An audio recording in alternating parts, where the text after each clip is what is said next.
এক ঘন জঙ্গলে একটি গাছের সাথে টুনি আর টোনার বাসা ছিল। একদিন টুনি বলল, টুনি, আমি পিঠে খাবো।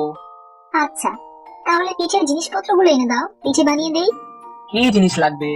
ময়দা লাগবে, গুড় লাগবে, কলা লাগবে, দুধ লাগবে, কাঠও লাগবে। আচ্ছা, আমি সব এনে দিচ্ছি।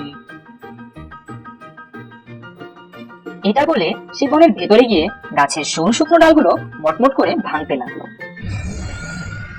সেই বনের ভেতর এক মস্ত বাঘ ছিল। সে টোনাকে বলতো বললো। ডাল ভাঙার শব্দ শুনে সে বলল, কি হয়েছে বন্ধু, মটমট করে ডাল ভাঙছো? হ্যাঁ বন্ধু। ডাল দিয়ে কি হবে বন্ধু? কাঠ চাই, টুনি পিঠে বানাবে। বন্ধু, আমি কখনো পিঠে খাইনি, আমাকে দিতে হবে, না হলে আমি তোমাকে খাবো। তো তবে জোগাড় এনে দাও। কি কি জোগাড় চাই? ময়দা চাই, গুড় চাই, কলা চাই, দুধ চাই, ঘি চাই, হাড়ি চাই, কাঠ চাই। আচ্ছা, তুমি ঘরে যাও, আমি সব এনে দিচ্ছি। টোনা তখন ঘরে চলে এলো আর বাঘ দুলতে দুলতে বাজারে চলে গেল। বাজারে গিয়ে বাঘ খালি একটিবার বলল,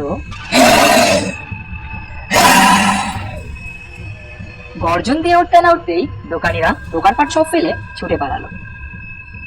তখন বাঘ সব দোকান খুঁজে ময়দা, গুড়, কলা, দুধ, ঘি, হাড়ি আর কাঠ নিয়ে টোনার বাড়ির দিকে গেল। তারপর টুনি চমৎকার পিঠে বানালো আর তারা দুজন মিলে পেট ভরে সেই পিঠেগুলো খেলো। শেষে বাঘের জন্য একখানা পাতায় করে কতগুলো পিঠে মাটিতে রেখে দিয়ে দুজনে চুপ করে একটা হাড়ির ভিতরে লুকিয়ে রইল। বাঘ এসে পিঠে দেখতে পেয়েই খেতে লাগলো। একখানা পিঠে মুখে দিয়ে সে বলল, বাহ, কি চমৎকার! আরেকখানা মুখে দিয়ে বলল, না, এটাও তো ভালো নয়, খালি ময়দা দিয়ে বানানো। আরেকখানা মুখে দিয়ে বলল, ছি, এটাতে খালি ভুসি আর ছাই।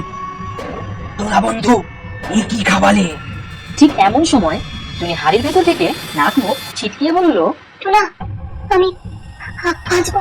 চুপ চুপ, এখন হাসতে হবে না, তাহলে বড় মুশকিল হবে। তখন টুনি অনেক কষ্ট করে তার হাঁচি বন্ধ করল, কিন্তু খানিকক্ষণ বাদেই আবার ভয়ানক নাক মুখ ছিটকিয়ে হাঁচি দিতে লাগলো। টোনা তাকে থামাতে কতই না চেষ্টা করলো, কিছুতেই থামিয়ে রাখতে পারলো না। ধু ধু ধু, এটা খালি গোবর দিয়েই বানিয়েছে, আর কিছু দেয়নি। যদি টোনার নাগাল পাই, তাকে আজ আমি কামড়ে খাবো। তারপর আরেকটা পিছে মুখে দিয়ে ওয়াক ওয়াক করতে লেগেছে। অমনি সাথে সাথে হাড়ি শুদ্ধ দড়ি ছিল টুনি আর টোনা তার ঘাড়ে পড়লো। বাঘ কিছুই বুঝতে পারলো না। সে খুব ভয় পেয়ে লেজ গুটিয়ে সেখান থেকে ছুটে পালালো। বন্ধুরা, তাড়াতাড়ি এই চ্যানেলটাকে সাবস্ক্রাইব করে দাও। আমার মতো আপনারাও দেখতে থাকুন। আমাদের গল্প আজকে এই পর্যন্তই। বন্ধুরা, সবাই ভালো থেকো, কেমন? ধন্যবাদ।